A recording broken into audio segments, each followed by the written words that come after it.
Hola queridos noctógrafos, programa 158. David, van sumando las semanas y sumando los programas, ¿eh? Estamos que no paramos. Esto es un no parar, compañero. Estamos aquí cada lunes, pim pam, pim pam, pim pam. Ya empieza el curso, compañero. Sí, ¿verdad? Mira, ahora que dices que empieza el curso, todos los fotógrafos tenemos deberes. Sí, ¿Tú lo sí. sabes? Sí, sí, yo lo sé, los tengo pendientes. Una de nuestra tarea como fotógrafos puede ser, por ejemplo, hacer fotos, procesarlas, enviarlas a las agencias, pero otra tarea muy importante que tenemos los fotógrafos es cumplir con la normativa vigente. Veo que te Efectivamente. callas, es que a lo mejor no cumples. No, no me respondas, porque yo sí cumplo y te voy a responder yo, ¿vale? No, no me Efectivamente. respondas, ¿No? no pongas cara que no me gusta, ¿eh? Bueno, amigos noctógrafos que nos estáis escuchando, seguramente habéis visto el título del programa RGPD, ¿qué será eso, no? De RGPD, de la protección de datos, algo que en el mes de mayo entró una nueva normativa, que todo el mundo oímos cosas, pero yo creo que nadie sabemos de qué va la historia. ¿Tú crees que estoy en lo cierto, David? Hombre, yo creo que todo el mundo conoce la normativa en el sentido de la noticia, ¿no? Es decir, se ha escuchado que la ley de protección de datos, que Europa ha mandado un nuevo mandato, no sé qué. Pero a la hora de la ¿Ah? verdad, un día nos empezaron a llegar correos en las newsletters a las que estábamos suscritos. Tienes que clicar aquí, acepta que te sigamos volviendo a mandar correos. Y tú dices, pues si ya estoy suscrito, ¿para qué quiero otra vez? Y básicamente eso es lo que sabe el usuario de a pie. ¿Te parece que tengamos una persona profesional, con Totalmente. sabiduría, que habla con conocimiento de causa, que nos explique de qué trata? A mí me parece bien, lo que pasa es que yo veo esto un problema. A ver, ¿por qué? Esta noche la gente no va a dormir. No, cada uno oye su No, conciencia. ya te lo digo yo. En cuanto sepa lo que hay que hacer, que no ha hecho, va a decir, ay Dios, la que tengo en la web preparada. Ya verás. Bueno, vamos a verlo. Queridos noctógrafos, os presentamos a Marina. Marina es de la empresa LexBlogger y es la empresa que ha hecho la adaptación de fotógrafo nocturno pues, a la nueva RGPD.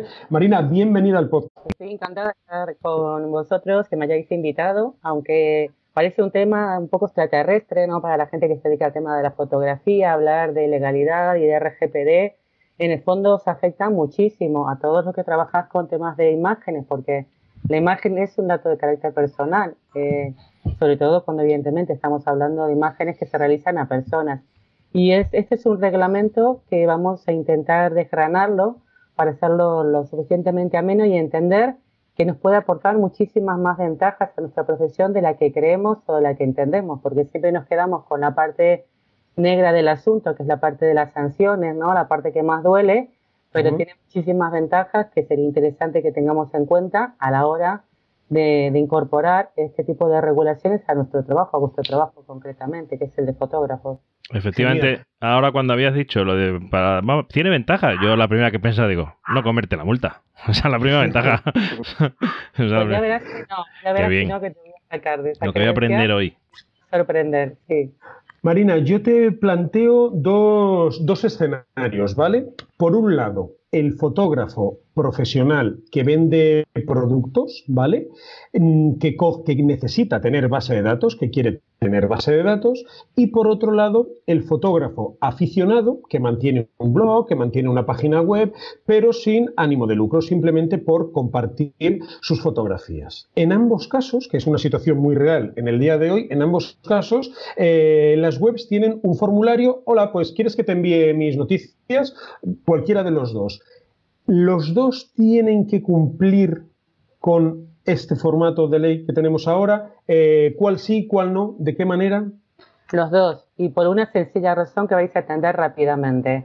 Esta regulación del RGPD, que es el Reglamento Europeo de Protección de Datos, lo que protege es el dato de carácter personal, es decir, que en el momento en que yo estoy recabando información personal de otros, da igual que monetice o que no monetice, da igual que ofrezca productos o no, en el momento en que yo tengo un sitio en donde estoy recabando información de otros, ya sea en papel o sea online, pero estoy pidiendo información de otros, soy responsable de la gestión de esa información y de hacerlo conforme exige esta normativa, que es respetando los derechos de las personas a las que les estoy pidiendo su información. Por tanto, sea fotógrafo que tiene una web donde vende productos o servicios de pago, o sea un simple aficionado, en el momento que hay un formulario de contacto un formulario de suscripción o incluso ni siquiera, aunque si solamente tengo unas cookies que descargan cookies analíticas y me están recogiendo IPs de navegación, ya tengo que cumplir. Bien, ¿y qué tenemos que hacer? Yo ya lo sé porque me lo habéis hecho, ¿no? Pero ¿qué tienen que hacer los fotógrafos para cumplir? Porque, vale, yo tengo una web, tengo un formulario, quiero cumplir la ley, pero no sé hacerlo. ¿Cómo puedo? Es que antes de explicar el cómo, sería interesante saber el para qué, ¿no? O ¿Vale? sea, ¿para qué se crean este tipo de regulaciones? Y si entendemos para qué existe, vamos a entender mejor un poco lo que tenemos que hacer, porque es que si no se queda en un simple mandato legal, y eso es bastante molesto, y de hecho es lo que genera, ¿no?, la mala prensa, este tipo de obligaciones que parece que se nos imponen y no entendemos por qué tenemos que cumplir, ¿no? Para no pagar la multa, no, tiene otro sentido, y un sentido que es clarísimo. Vivimos en una sociedad digital donde está lleno de páginas web que recaban nuestra información personal, cada vez más, porque todo el mercado se está desplazando hasta el mundo online. Antes el fotógrafo era el que tenía la tienda, que ponía esas 4 imágenes en la tienda. Hoy por hoy vuestra profesión se ha desplazado a entornos digitales y vosotros sois una expresión de ese desplazamiento, ¿no?, de profesiones a entornos digitales. ¿Qué ocurre de cara al usuario? Que todas esas páginas web están recabando información sin que el usuario sepa exactamente qué pasa en la trastienda. ¿Quién está detrás de esa web? ¿Con qué finalidad va a utilizar sus datos personales? ¿Con quién los va a compartir? ¿Con quién los puede ceder? ¿Con qué otros prestadores comparte ese tipo de información? Y una serie de cuestiones que le son completamente ajenas al usuario, que entra en Internet completamente desprotegido y desamparado, sin saber qué va a pasar con su información en el momento que deje sus datos en una web. ¿Qué es lo que pretende proteger esta regulación? Justamente crear entornos respirables de confianza. Eso sería un poco el sentido, el espíritu de la ley. Es decir, que de cara al usuario, de cara al consumidor, haya una regulación que le permita relacionarse en entornos online de una manera segura y poder determinar qué entornos le ofrecen garantías en el tratamiento de su información y cuáles no, y que tenga elementos para hacer una criba. Hoy por hoy existen millones de páginas web y no sabemos absolutamente si el prestador está en Mozambique, está en Tanzania o está en Tumbuntu. No tenemos absolutamente ninguna información. Aparenta ser una cosa, pero detrás puede haber gente que utiliza nuestra información para vender a semilleros de datos, a bases de datos que comercializa con nuestros datos. No tenemos manera de saberlo. Entonces, por ejemplo, David, que ahora mismo no está vendiendo algo, él exactamente qué tiene que hacer. Para empezar, hay una de las principales obligaciones que tiene el RGPD, pasan por la transparencia. ¿Qué significa transparencia? Es que el usuario, nada más llegar a una web, sepa exactamente quién es la persona que está recabando su información. Eso está claro. Y si tu web, claro, si tu web es fotógrafo nocturno, yo tengo derecho a saber que estás tú, ¿no? Hay un señor que tiene un nombre y apellido que va a ser justamente la persona que responde por mi información. Tengo derecho a saber a quién estoy dando mis datos, para empezar. Pero también tengo derecho a que esta persona me informe si va a compartir mis datos con otras personas. Imaginad que tenéis un club en donde yo dejo mis datos y esos datos en fotógrafo nocturno son compartidos como una comunidad. Yo tengo derecho a saberlo. ¿Por qué? Porque toda esa información me va a permitir decidir sobre si es un sitio en donde yo quiero tomar decisiones sobre mi información. Decidir, por ejemplo, si quiero dejar mi información o no. Poder establecer determinados permisos sobre mi información y tener un autogobierno de la información que me pertenece. Es decir, yo tengo que saber quién va a tratar mis datos, con qué finalidad va a tratar mi información, con quién va a compartir esos datos. Y luego, eso está claro, pero lo que yo quiero saber es, o en este caso David, es qué hace él en su web, o sea, qué necesita hacer él para cumplir esa norma. Ya sé el por qué, ahora el cómo. Pues cláusulas informativas, un esfuerzo en la transparencia, informar de todo esto. Lo primero, ¿dónde? Pues justamente para que haya mayor transparencia y mayor nitidez de cara al usuario, lo que exige el RGPD es que informemos por capas. ¿Qué significa informar por capas? Que en lugar de tener la parrafada legal en la política de privacidad que no lee nadie, sí, el usuario nada más llegar a una web y justo antes de dejar sus datos, es decir, a pie de formulario, conozca todos estos datos que os estaba explicando. Por eso es que eres muy ansias, pero te estaba explicando todo esto para entender el Sí que es porqué. ansia, sí que es ansia, sí. Es Tienes muy razón, ansias. sí, tienes razón. Y es uno de los requisitos. Hay que entender, claro, hay que entender el principio para entender luego el qué. El qué es que el usuario pueda discernir y tener una serie de datos para poder tomar decisiones. Entonces, lo primero que tienes que hacer en tu web es adecuar todos los sistemas de captura que tengas para poner estas cláusulas informativas que aparecen, por ejemplo, en Fotógrafo Nocturno, que aparecen justamente debajo de cada formulario, ya sea de contacto, de suscripción, o simplemente un lead magnet que vayas a tener. En cualquier momento en que tú vayas a recabar datos, tiene que haber una cláusula legal justamente a pie de formulario que indique todas estas cuestiones, que son básicamente quién es el responsable, con qué finalidad trata los datos, con qué destinatario los comparte, cuáles son los derechos que tengo sobre mi información y cuál es la base legal que le permite tratar mis datos. Si es un interés legítimo, si es el consentimiento, si hay una relación contractual, cuál es la base legal que soporta y que valida ese tratamiento. Y todo eso obligadamente se tiene que informar en una primera instancia. Luego, esa información lógicamente hay que ampliarla en la política de privacidad. Pero lo que quiere el RGPD es terminar con las cláusulas que son incomprensibles, que son los textos farragosos, los textos esas toneladas de parrafadas que solamente entendían si eras doctor en Derecho, y hacerlos mucho más asequibles de cara al usuario. Una pregunta que de estas nuestras que hacemos aquí en el podcast, que son un poquito puñeteras. Bueno, te la tenía que hacer y yo te la voy a hacer. ¿Por qué, a pesar de que de la nueva reglamentación, que como tú bien dices, en Fotógrafo Nocturno pues cumple todo a rajatabla, esto es algo que al 95% yo me arriesgaría a decir de los usuarios que navegamos por internet habitualmente, primero nos importa una mierda, segundo incluso nos molesta los cookies, la ventanita que se desplaza hacia arriba? A mí yo estoy harto de estar todo el día en mi móvil dando a aceptar, porque ¿qué es lo peor? Lo que viene ahora. Porque además todos tenemos la sensación de que estamos vendidos. O sea, que en el momento que tú pones en cualquier parte de la web David Gámez y tu correo electrónico, da igual. Ya todo el mundo tiene la sensación de que da igual. Mira, ya a partir de mañana, 5.000 correos basura que me van a entrar, nadie sabe cómo. Entonces, yo desde fuera, ¿vale? Muy bien, yo todo en teoría, esto es estupendo, estos señores de Europa que habrán pensado un montón, pero la realidad es que el usuario de a pie está todo el día clicando políticas de privacidad, aceptando políticas de privacidad que antes no tenías que hacer, y a mí me siguen llegando igual los correos basura. ¿Qué es lo que pasa aquí entonces? Sí, porque hay aquí, primero, que la ley, evidentemente hay que aterrizarla mejor, porque tal cual está, al final se convierte más en una molestia, totalmente, ¿no? Que en una solución. Lo suyo sería mejorar la experiencia de usuario y al mismo tiempo generar no solamente una mejor experiencia, sino una experiencia más garantista de cara al usuario, que el usuario pueda discriminar fácilmente sin que se entorpezca su experiencia de usuario.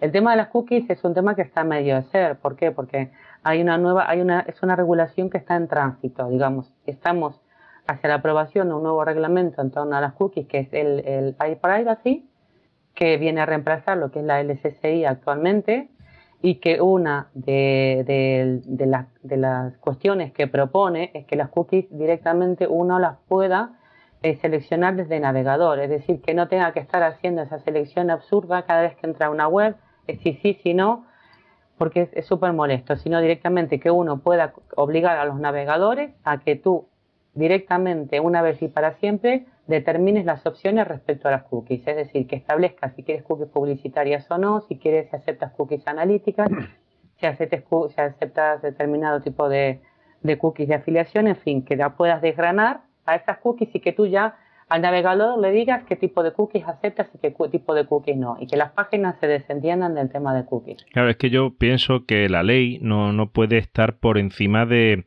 hecho, de mi experiencia de usuario. Hay veces que estoy por ahí navegando y digo, esto parece Windows, ¿estás seguro que quiere copiar los archivos? Sí, no, pero seguro de verdad que te voy a meter en un fichero de archivos, que sí, venga, méteme. Pero esto va a ser para terceros, ¿de verdad que quiere? Mira, por favor, sí a todo. Llega un momento que ya no ves nada, hacer. No, y ya a ver si veo dónde está la dirección para llamar a este hombre que quiero que me laven el coche. O sea, es una cosa horrorosa. No, hay que simplificar y se trata, de hecho se está hablando de generar iconos estandarizados que reemplacen a los avisos legales, en donde a través de iconos, ¿no?, tú realmente sepas exactamente qué tipo de tratamiento se hace cada web. Pero falta mucha educación al respecto. Lo que pasa es que nos hemos acostumbrado al vale todo, a despreocuparnos, a dejar la información de cualquier manera, que la gente hiciera cualquier cosa. ¿Y qué hace esta regulación? Si bien desde la perspectiva del usuario resulta cansino, sí que desde la perspectiva del prestador lo obliga a un esfuerzo en la transparencia, y un esfuerzo al que le puede costar muy caro, porque si tú dices que haces determinadas cosas con la información pero resulta que haces otra, evidentemente te puedes encontrar con un problema muy serio. Hay que hacer un esfuerzo en la transparencia, y que el usuario que quiere saber qué pasa con su información tiene derecho a saberlo. Lo que no puede ser es que valga todo. Que dejemos nuestra información y que la gente pueda hacer con nuestros datos, las empresas, con esta opacidad, que es lo que ha venido haciendo Facebook, Google y todos los grandes. Yo pienso que la idea es buenísima. La idea es buenísima y lo que dices tú, yo creo que hace falta una implementación más sencilla. No sé cómo, supongo que informáticos y legisladores tienen que ir de la mano un poco para hacer estas cosas, que muchas veces la hace gente que apenas coge el ordenador ni el móvil, entonces pues claro, se ponen ahí a divagar y al final no se dan cuenta que el usuario, que es el que tiene que hacer la ley, pues no la hace, ¿no? Y luego la otra pregunta que te hacía un poco, la sensación de que al final tus datos en algún lado se pierden, porque yo te garantizo que a mí me llegan correos, o sea, soy un usuario, creo, medio alto, por no decir experto, y yo te puedo garantizar que yo me llegan correos que digo, pero ¿cuándo me he suscrito yo aquí? O sea, es decir, newsletters de... Claro, de un consolador vaginal. Digo, mire usted, si es que yo en principio creo que no me he suscrito a ninguna web de eso y me están ofreciendo información y me llega a mi correo directo. O sea, es decir, y en muchas todavía me llegan que además ni siquiera puedo darme de baja. O sea, spam, mi carpeta spam es la más gorda de todo el planeta. Entonces... al final, ¿qué pasa ahí? ¿Cómo se denuncia eso? ¿Qué, por ejemplo, yo como usuario, qué podría hacer con ese email que me ha llegado? Que yo digo, ¿qué hago con eso? Mira, muy fácil. Justamente lo que intenta esta regulación, que el usuario no se encuentre en esta situación de desamparo, ¿no? Que las empresas puedan hacer cualquier cosa con tu información, incluso bombardearte de spam, y que el usuario se encuentre completamente desamparado. Hay... justamente cuando se habla de los derechos, que antes teníamos los derechos ARCOS, que eran acceso, rectificación, cancelación, oposición. O sea, el usuario, en el momento en que somos europeos, tengamos en cuenta que esta regulación no es para las empresas europeas, es para las empresas que operan con datos de ciudadanos europeos. Entonces, independientemente de dónde te llegue ese correo, en el momento en que te está llegando a ti como europeo, ya hay una vulneración de tus derechos. Y tú, evidentemente, puedes hacer una denuncia ante la autoridad de control. Primero, puedes requerirle a esta persona de manera amistosa, oye, por favor, te requiero, primero, que me informes cómo has accedido a mi información. Lo segundo, que canceles esta información y le das un plazo para la cancelación y te lo tienen que responder. Que estos no responden directamente, la agencia tiene habilitados mecanismos para que puedas ejercitar gratuitamente tus derechos y poner el dominio, la web, una captura de pantalla con el correo electrónico, y es la agencia la que investiga este tipo de empresas. Le van a pedir que acrediten el consentimiento, cómo obtuvieron tus datos, y si no tienen manera de acreditar que los han obtenido lícitamente, pues esta empresa evidentemente se encuentra a toda la maquinaria sancionadora, no se enfrenta a lo que es la maquinaria sancionadora de RGPD, que es brutal. Estamos hablando de sanciones que pueden llegar hasta los 20 millones de euros o el 4% de la facturación anual bruta, la cifra que sea mayor en cualquier caso. Por tanto, ¿qué es lo que intenta este régimen? Es acabar con ese tipo de prácticas, lo que son lesivas de cara a los derechos, en donde la información personal se utiliza para un montón de fines de los que no tenemos conocimiento, y el usuario tiene derecho a ejercitar justamente su propia voluntad sobre este tipo de prácticas y decidir, mira, este señor no quiere que trate mis datos, o me opongo que lo trate con esta finalidad. Y si ese prestador no te hace caso, evidentemente hay mecanismos para que se pueda perseguir y sancionar a quienes incumplen. Bien, perfectísimamente explicado. Marina, una cosa, luego, por ejemplo, a mí me disteis de alta me disteis de alta en la Agencia Española de Protección de Datos. ¿Cómo es este proceso? ¿Quién tiene que hacerlo? ¿Quién no? No, ese proceso a ti se te hizo al inicio, cuando estamos todavía en transición, entre que se acababa el plazo legal para el cumplimiento y todavía estamos bajo el mandato de la LOPD, se declararon los ficheros en la agencia, pero ya no, de hecho ya no está habilitada esa posibilidad, ya no se puede hacer. Ya no se pueden declarar ficheros porque esa obligación desaparece con el RGPD. O sea que de cara a la administración no hay que hacer ningún trámite oficial, básicamente. Importante, de cara a la administración no hay que hacer ningún trámite oficial. Y una cosa, manejamos aquí tres aspectos que tienen que figurar en la página web. Bueno, has hablado de la información debajo de los formularios. Háblanos, por favor, de aviso legal y política de privacidad. ¿Qué son? ¿Quién tiene que tenerlo y cómo debe estar hecho? Bueno, son 3 textos, en realidad, los mínimos que tienen que aparecer en cualquier página web, que es el aviso legal, que eso no es una obligación RGPD, sino es una obligación de la Ley de la Sociedad de la Información. El aviso legal lo que obliga es a identificar al prestador, claramente, que se sepa exactamente nombre o razón social, DNI o NIF, el domicilio fiscal y la dirección y teléfonos de contacto donde pueda localizar al dueño de la web. Eso es lo que tiene que incluir básicamente un aviso legal, y luego tú puedes añadir, bueno, cláusulas específicas que tengan que ver con propiedad intelectual, política de comentarios, una serie de cuestiones. Pero el aviso legal tiene como objetivo identificar claramente al prestador y las normas de uso respecto a la página web. Luego, a la política de privacidad es todo lo que regula e informa al usuario acerca de qué va a pasar con sus datos en el momento en que deje cualquier tipo de datos. Ahí se tiene que explicar el quién, el cómo, el cuándo, el con quién. Todas las preguntas que tiene que saber el usuario tienen que estar claramente especificadas en la política de privacidad. Una de las cuestiones más interesantes que tiene el RGPD es simplificar, de cara al usuario, simplificar. Que cualquier usuario, independientemente de su formación, de sus conocimientos o del grado de cultura, pueda entender claramente las cuestiones que afectan a su tratamiento. Por eso se dice de preguntas y respuestas. ¿Quién es el responsable de mis datos? ¿Con quién voy a compartir? ¿Con qué finalidades voy a tratar su información? Y que se explique en un lenguaje muy claro, muy sencillo y que sea de entendimiento muy fácil para cualquier persona, independientemente de cualquier factor cultural o de formación. Y luego, evidentemente, todo lo que sea jerga legal pasa a ser un texto que está fuera de la legalidad. Simple, concreto, preguntas y respuestas. Luego, otra cuestión importante es la política de cookies. La política de cookies tiene que estar presente en una web porque las cookies también recaban muchísima información acerca del usuario, acerca de sus hábitos de navegación, cuántos clics hace o deja de hacer, dónde entra, dónde sale, por dónde navega, cuánto tiempo se queda en una web, informan sobre el IP, dan mucha información sobre el usuario. ¿Qué pasa con las cookies persistentes, ¿no? Que tienen una finalidad publicitaria, que además rastrean al usuario, por donde se vaya moviendo lo van persiguiendo? ¿Y qué pasa con esas cookies que, bueno, justamente permiten que luego reciba publicidad en función a ese tipo de búsquedas o hábitos? El usuario tiene derecho a oponerse a ese tipo de rastreo, ¿no? De que las cookies te vayan rastreando y que te vayan mostrando anuncios en función de lo que vayas buscando o no. Pero en cualquier caso, el usuario tiene que poder decidir al respecto. ¿Qué se pide? Esos 3 textos, ¿dónde tienen que estar? En el footer de la web. ¿Para qué? Para que sean perfectamente accesibles, independientemente de la página, de la sección de la web donde esté el usuario, esos textos siempre estén visibles. Abajo. En el footer, para si alguien no está relacionado con estos términos, es la parte de abajo de la página web, ¿vale? Donde, bueno, pues a lo mejor hay un formulario de contacto, o está el menú, o, bueno, pues ahí.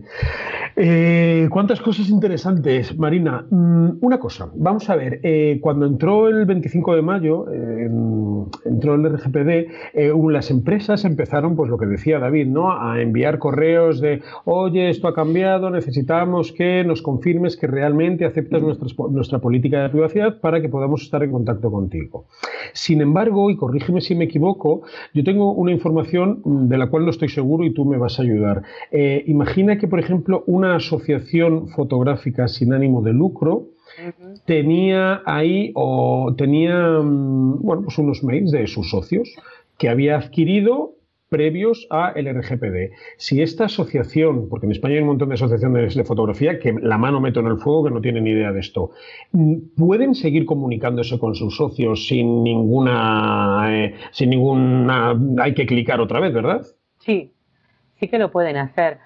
A ver, hay que entender dos cuestiones. Un cambio significativo en el RGPD es que se supone que para poder tratar datos yo tengo que tener una base legal que legitime ese tratamiento, ¿no? Tengo que poder acreditar que tengo una base legal para legitimar el tratamiento. Y hay unas bases legales que son muy estándar, que puede ser el interés legítimo, que eso es un poco un cajón desastre, que se mete de todo, que habría que determinarlo mejor, que hay que argumentarlo bien. El consentimiento es otra, o la relación contractual o comercial, por ejemplo. Entonces, básicamente son estas tres. ¿Qué ocurre con aquellas personas que no son ni asociados, ni clientes, ni prestadores, con los que no me une ningún tipo de relación, que no tengo ninguna base legal para poder seguir tratando mis datos? La única base legal que puedo argumentar es el consentimiento. ¿Qué pasa si yo no tengo el consentimiento? Si yo tenía un formulario donde solamente pedía un correo electrónico, un nombre de usuario y ya estaba en mi lista. Yo no puedo acreditar el consentimiento porque esa persona, el hecho de que me haya dado sus datos no implica un consentimiento con mis términos de tratamiento. ¿Por qué? Porque el consentimiento tiene que ser específico, tiene que ser una manifestación activa, no puede ser deducido del silencio, no puede ser por omisión, tiene que ser inequívoco, no puede ser tácito. Entonces, claro, para que el consentimiento sea válido, sí, tengo que haber informado previamente. Tengo que tener un mecanismo que me permita recabar checkbox, por ejemplo, ¿no? Sí. Que el usuario haga algo, una acción afirmativa, clara y contundente, que me diga sí, estoy contigo, sí acepto, sí quiero. De hecho, corrígeme si me equivoco, ahora cuando alguien se suscribe a una página web, me parece que son 2 mails los que recibe, ¿verdad? Uno con una información y otro con el check que le vuelve. Claro. Es que son 2 mecanismos. Primero, un checkbox al inicio, en donde tú puedas acreditar que en el momento de que alguien se suscribe y no es cliente tuyo, tú tienes una base legal para tratar esos datos, que es justamente el consentimiento del usuario. Pero lo tienes que acreditar. Si tú no has exportado el consentimiento y mañana esa persona te denuncia, tú tendrás que acreditar que esa persona, en el momento que se suscribió, le dio a un acepto que estaba de acuerdo con lo que le estabas informando. Perfecto. Si no, no podías tratar ese dato. Ese es el primer paso. Luego está el tema del doble opt-in. El doble opt-in tiene otra misión. Si bien muchas empresas lo están utilizando como confirmación o como consentimiento, realmente el doble opt-in, ¿qué es lo que hace? O sea, garantiza que quien se suscribe es quien dice ser y no hay una suscripción fraudulenta. Imagínate, yo me sé tu correo, sí, y me dedico a suscribirte para hacerte una putada, hablando mal y pronto, me dedico a suscribirte en todos los boletines que encuentro por ahí, ¿no? Y esto lo podría hacer perfectamente porque como no tengo ningún mecanismo que invalide esta acción, yo podría utilizar tu correo electrónico para suscribirte a todos los sitios que encuentres y que te lleguen 60.000 correos y destrozarte el sistema. Lo podría hacer. El doble opt-in se ha inventado para autenticar al usuario y asegurarse que quien se suscribe es quien dice ser. Y es una medida de seguridad, no es un mecanismo de confirmación como tal, aunque hay muchas empresas que sí lo están utilizando. En Les Blogger preferimos que el usuario, además como dice que el consentimiento tiene que ser previo al tratamiento, el doble opt-in es posterior, con lo cual tampoco sirve, porque primero recabo los datos y luego te mando un correo de confirmación, pero ya te estoy recabando los datos. ¿Tu manera ideal, favorita, cómo sería entonces? La que tenemos en tu web. La que hicimos en tu web, que debajo del formulario exista un checkbox, una casilla, que el usuario tenga que cliclear forzosamente para poder suscribirse, y si no hace clic no se puede suscribir, y que luego evidentemente se genera un mecanismo de doble opt-in para validar que es quien dice ser. Perfecto. Perfecto.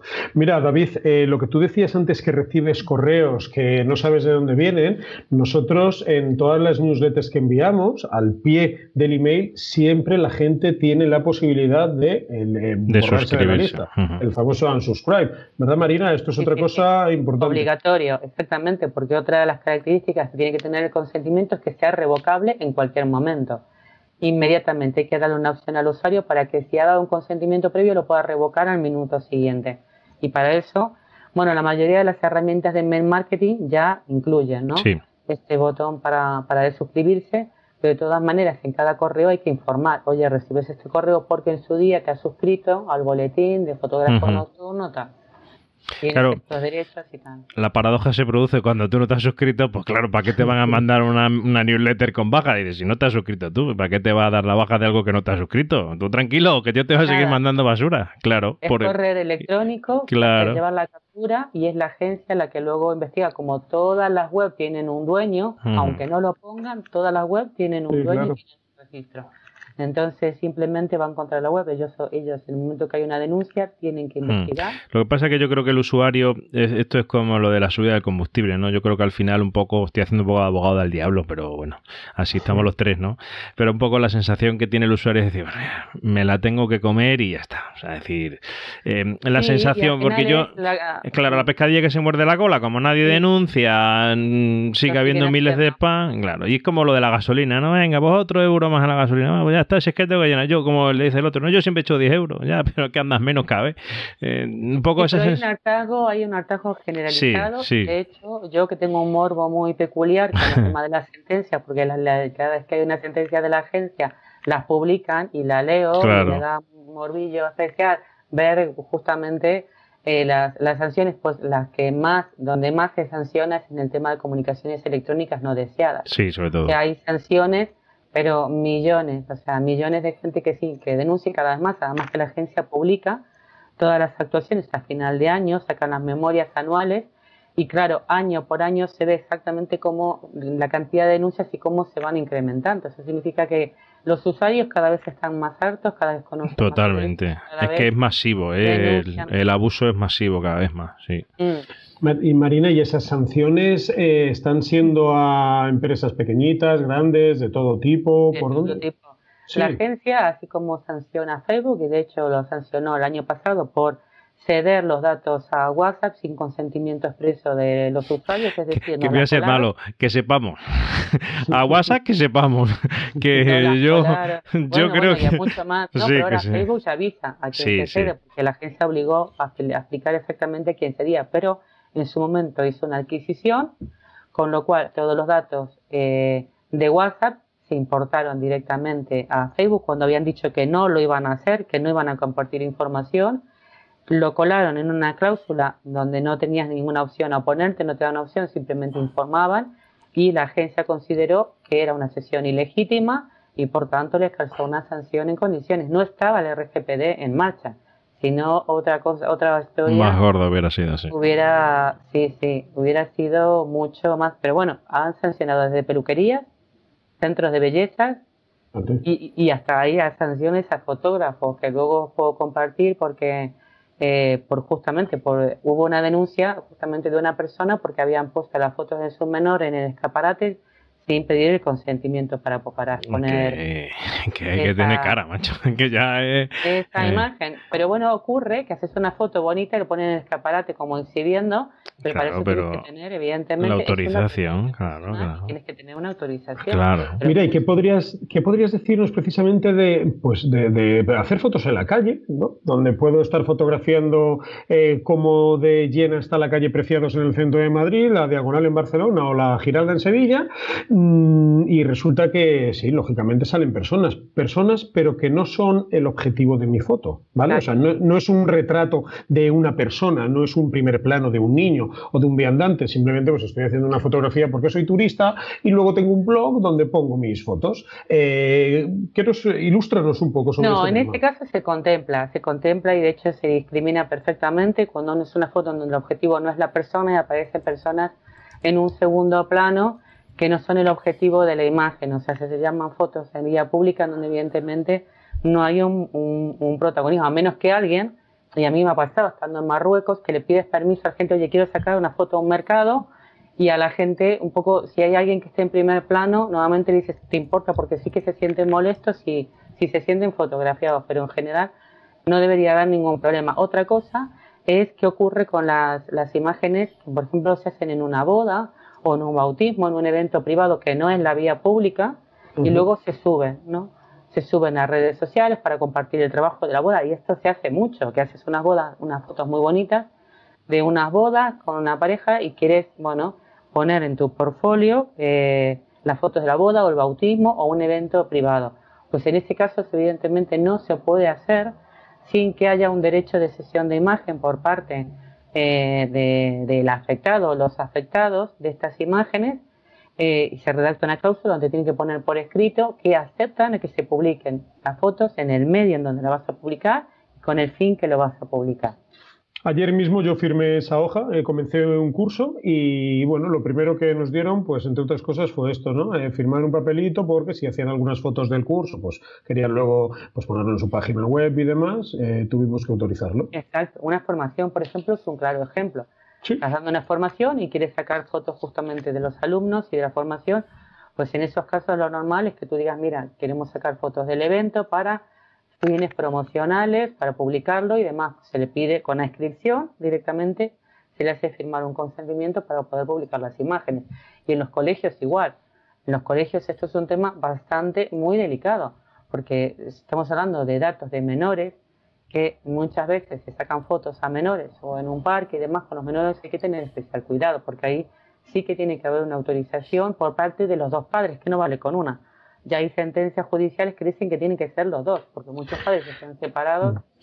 De todas maneras, hace poco oí las noticias y comentaban, por lo menos para el tratamiento médico, sanitario y psicológico, que se estaba barajando modificar la ley para que en el caso de necesidad del menor solo un padre pudiera autorizar. Pero de momento no está todavía habilitado eso, tienen que ser los dos padres. Yo cuando tuve la consulta particular de psicología me venían a veces matrimonios solo un miembro de la pareja con algún niño y efectivamente pues tenían que traer la autorización del otro padre, ¿no? Si no, no podías atenderle y había gente que no lo entendía. Pero si es que mi hija está muy mal, si su padre dice que sí, ya, pero tráigamelo por escrito, que me lo firme y una fotocopia del DNI. El interés del menor, claro. Si es una casa de urgencia, el periodo de la vida, evidentemente tiene que prevalecer. Es un interés legítimo prevalente que se llama, pero no es el caso de la fotografía, ¿no? No, claro. Las fotos en una guardería o se hace una sesión, ahí en ese caso lo lógico es que firmen los dos, porque puede que no tengan los mismos intereses. Pues oye, yo creo que nos estás contando un montón de cosas súper interesantes y ahora dime, ¿qué puede hacer el ex-blogger por los fotógrafos que nos escuchan? Vale, bueno, nosotros viendo la cantidad de requisitos y la dificultad de cumplimiento que supone para cualquier profesional, medio, cualquier autónomo, bueno, yo me autodefino tontónoma, ¿no? Porque creo que los que somos autónomos somos más bien tontónomos en este país, porque pagamos mucho más de lo que realmente deberíamos en muchas circunstancias. Entonces esto, bueno, evidentemente hacer una implantación RGPD implica mucho más que simplemente redactar textos legales. Hay que preparar documentación, registro de actividades de tratamiento, hay que mantener registros activos, hay que tener un registro de brechas, poder detectarlas, en fin. Hay muchas más obligaciones de las que hemos un poco comentado aquí, que hemos hablado de cómo adecuar una página web, pero evidentemente de cada una actividad hay muchas más obligaciones que hay que tener en cuenta. Tener los ejercicios de derechos, saber responderles adecuadamente, tener cláusulas específicas para recabar datos en el caso de eventos, ¿no? Como un fotógrafo que se desplaza a un evento sobre unas imágenes, recabar los permisos necesarios para poder tratar esa información, en fin. Son tantos los requisitos que se piden que no muchos profesionales pueden afrontar lo que es el peso de una consultoría tradicional. ¿Qué es lo que creamos? Creamos una aplicación que permite adecuarse de manera autónoma, sin necesidad de pagar los servicios profesionales de un consultor y de una manera muy sencilla, muy intuitiva. Esta es una herramienta que a través de diferentes ventanas va requiriendo información sobre la actividad, sobre el dominio, sobre los sistemas de captura, sobre las herramientas que se utilizan, sobre los prestadores con los que hay que firmar contratos específicos. Si vosotros trabajáis juntos mañana, yo encargo un trabajo a Mario, pero Mario para hacer el trabajo necesita subcontratarte, lo normal es que Mario firme contigo un contrato porque es que le va a ceder mis datos. Está firmado con David, está firmado con mi webmaster, está firmado con varias personas de la empresa. Yo firmo todo lo que me pone por delante sin leerlo. que eso es lo peor. El chacho me envía, yo tengo la firma en el PDF, plan. De hecho ya le he dicho, digo, mira, te voy a pasar la firma en digital y déjame en paz. Pero esto es muy importante porque tiene todo el sentido, porque imagínate que aquí Mario, él pone todo el interés del mundo en hacer las cosas bien, pero resulta que para hacer un trabajo te subcontrata a ti y resulta que tú pues haces todo lo contrario a lo que se debe hacer por ley y publicas, por ejemplo, mis fotos en tus redes sociales. Evidentemente yo le voy a pedir responsabilidades a Mario, porque a quien contrato yo es a Mario. Yo, de hecho, Mario, a su vez, me tendrá que decir, no, perdona, yo a este señor le hice firmar esto diciéndole que no podía hacer esto. Por tanto, la responsabilidad es del subencargado, porque yo ya me aseguré de explicarle qué es esto lo que no puede hacer. De hecho, este post que está quedando muy bien, pero vamos, yo no voy a publicar ni el audio ni el vídeo. Olvidaros, a mí esto ya me está dando un miedo. Marina, no. Autorizas expresamente. Autorizado expresamente. Claro, porque ¿qué digo? Ahora aquí tengo yo los archivos de audio y vídeo, lo publico y me dice el amigo, no, el subcontratado es el culpable. No, amiguete, esto no se publica. Eso te lo digo yo. El caso, para no irme por las ramas, que estoy aquí haciendo la de Tarzán, aquí yendo de liana en liana, lo que os decía, que son tantos los requisitos y son tantas las obligaciones que de lo que se trata es de simplificar y que realmente cualquier profesional que quiera trabajar en un marco de confianza, donde tenga todo bien, donde no se enfrente a ningún cliente, que evidentemente los hay y muchos cada vez más, que en algún momento le pueda decir, oye, tú muéstrame esto, dame tal, que no tengas, que se pueda dormir tranquilo. Bueno, lo que se trata es que puedas hacer tu trabajo sin estar acojonado, básicamente, ¿no? Con miedo a ver si me van a denunciar, a ver si me parece. Trabajar con tranquilidad y al mismo tiempo, de cara al cliente, proyectar una imagen de profesionalidad y de solidez, porque cuando tú tienes las cosas bien hechas, estás informando y requieres tus permisos, el usuario lo percibe como una ventaja competitiva. Puede parecer, pero cada vez son más los usuarios que dicen, oye, pero este no me hace firmar nada, o este no me pide ningún checkbox, o este no me informó de nada. Aquí, ¿qué está pasando? ¿No? Es como que está haciendo todo un poco a la Bartola, de aquella manera. Lo bien hecho bien parece. Exactamente. El hecho de trabajar con una serie de contratos y de firmas y demás, mi clientela, el 90% de la clientela de los bloggers son marketeros, son personas que trabajan en social media, en el mundo del marketing, en redes sociales, y son los primeros interesados en que los clientes no les busquen las cosquillas, ¿no? Y trasladar una imagen de seguridad, de confianza, porque si el usuario percibe eso, ya está tranquilo, pero basta que no esté conforme con tu trabajo y entonces va a empezar a remover y va a decir, y ahora que me acuerdo que este no me hizo firmar nada, y ahora me acuerdo que yo en ningún momento le di mi permiso para esto, y te va a encontrar. Yo tengo un cliente que tiene una clase de yoga, simplemente da clases de yoga, tiene una academia de yoga, y una alumna le puso una denuncia, porque en la inscripción no le había informado a la parte de protección de datos. Claro, me contrató luego, ¿no? No se imaginó a posteriores.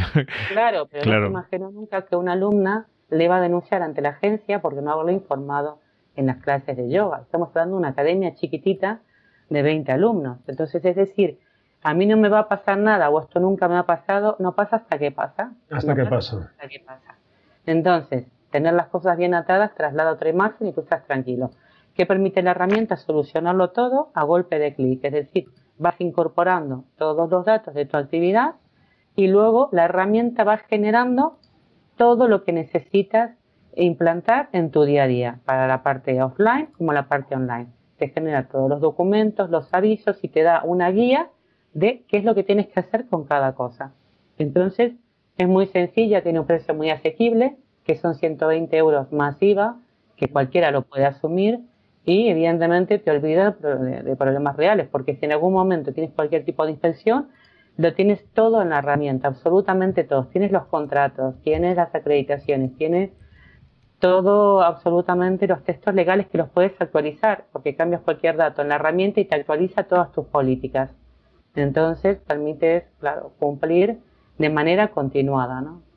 Genial. Pues Marina, creo que nos has ilustrado un montón, nos has disipado dudas, qué podemos hacer, qué no podemos hacer, cuál es la manera, y sobre todo pues nos has hablado eso de esta aplicación herramienta para aquellos fotógrafos o empresas que le apetezcan, pues, además por un precio razonable, como has dicho tú, ¿no? O sea, 150 euros, pues fíjate, no es dinero para tenerlo todo conforme a la norma. La web, Lexblogger, ¿verdad? Sí, lexblogger.com. Sí. Ahí también hay un programa de afiliados para quienes además quieran aprovechar o quieran amortizar la herramienta, se pueden dar de alta como afiliados. Las comisiones también están muy bien, simplemente por poner el enlace de afiliados y trabajar con los bloggers. Si tenéis quien tenga una comunidad y quiera darse de alta como afiliados, pues ya puede amortizar fácilmente, a pocas ventas que haga, ya puede amortizar la herramienta sencillamente.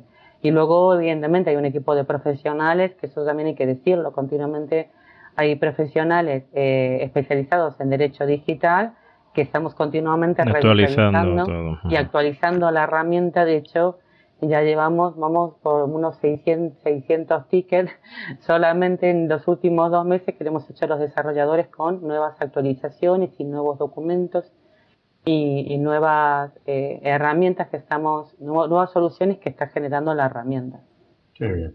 Pues Marina, ha sido un placer tenerte en el programa. Espero que los fotógrafos, bueno, si lo necesitan, pues que se animen a contactar contigo. Yo en la descripción del programa también voy a dejar ahí el enlace para que te contacten. Y oye, pues gracias por tu tiempo. Gracias a vosotros por haberme invitado y ha sido un placer de verdad tener esta charla con vosotros. Bueno, como siempre decimos a nuestros oyentes, les vamos a decir adiós con esta importantísima información. Yo ahora me quedaré hablando con Marina aquí en privado. ¿De vuestras cosas? Sí, porque tenemos muchas cosas que hablar ella y yo. Y nada, señores, lúmenes a casco porro. Un abrazo y buenas fotos. Chao. Chao. Chao.